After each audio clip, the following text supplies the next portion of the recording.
मुअज़्ज़ज़ नाज़रीन, अस्सलामु अलैकुम वरहमतुल्लाहि वबरकातुहू।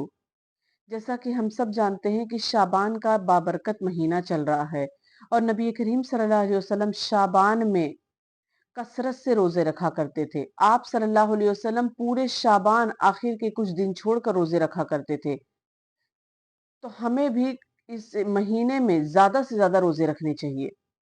सवाल ये पैदा होता है कि शबे बरत में जागना और रोजा रखना कैसा है। तो कहा जाता है कि 15वीं शाबान की रात को कयाम करो और दिन में रोजे रखो, क्योंकि अल्लाह ताला इस रात को आसमाने दुनिया पर तजल्ली फरमाते हैं और कहते हैं कोई बख्शिश मांगने वाला है जिसे मैं बख्श दूं। हालांकि सही रिवायात से पता चलता है कि यह चीज हर रात होता है, यानी हर रात अल्लाह सुब्हानहू व तआला आसमाने दुनिया पर तजल्ली फरमाते हैं और कहते हैं है कोई बख्शिश मांगने वाला जिसे मैं बख्श दूं, है कोई मुसीबत ज़दा जिसकी मुसीबत मैं दूर कर दूं, है कोई बीमार जिसे मैं शिफायाब कर दूं, है कोई तंगदस्त जिसकी तंगदस्ती मैं दूर कर दूं। तो फिर इसमें 15 शाबान कहाँ से खास हो गया, जब ये हर रात ही अल्लाह सुब्हानहू व तआला तजल्ली फरमाते हैं और ये तमाम चीजें कहते हैं, तो फिर 15 शाबान इसमें कहाँ से खास हो गया। तो यहाँ पर बताने का मकसद ये है कि हमें ये बात कहकर लोगों को नेकियों से हटाना नहीं है, बल्कि लोगों ने जो अपने ऊपर खुद साख्ता बोझ डाल रखे हैं उससे उनको बाहर निकालना है। और क्योंकि जब हम दीन में कोई नई बात इजाद करते हैं तो हम अपने ही ऊपर बोझ डाल लेते हैं और फिर जो असल इबादत होती है उसको हम फरामोश कर देते हैं।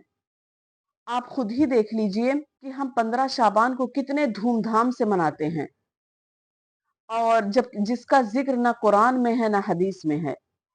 और लैलतुल कद्र जिसका जिक्र कुरान में भी है और हदीस में भी है, और कुरान में तो एक सूरत ही अल्लाह सुब्हानहू व तआला ने नाजिल फरमा दी है, सूरतुल कद्र, कि उसको मनाने का और उसमें जागने का, उसमें इबादत करने का हुक्म दिया गया है, तो हम उसको फरामोश कर बैठते हैं। हालांकि नबी करीम सल्लल्लाहु अलैहि वसल्लम शब कद्र में, लैलतुल कद्र में अल्लाह के रसूल सल्लल्लाहु अलैहि वसल्लम अपने अजवाज के दरवाजों को खटखटाते और उन्हें जागने और इबादत करने का हुक्म देते। तो हम 15 शाबान की रात को तो बहुत धूमधाम से मनाते हैं, लेकिन लैलतुल कद्र को उस तरीके से नहीं मनाते हैं जैसा कि मनाने का हुक्म दिया गया है। आखिर में अल्लाह सुब्हानहू व तआला से दुआ है कि वो हमें दीन की सही समझ बूझ अता फरमाए और हमें नबी करीम सल्लल्लाहु अलैहि वसल्लम के सुन्नतों पर चलने वाला बनाए। आमीन। वाखिरु दावाना अनिल हम्दुलिल्लाहि रब्बिल आलमीन।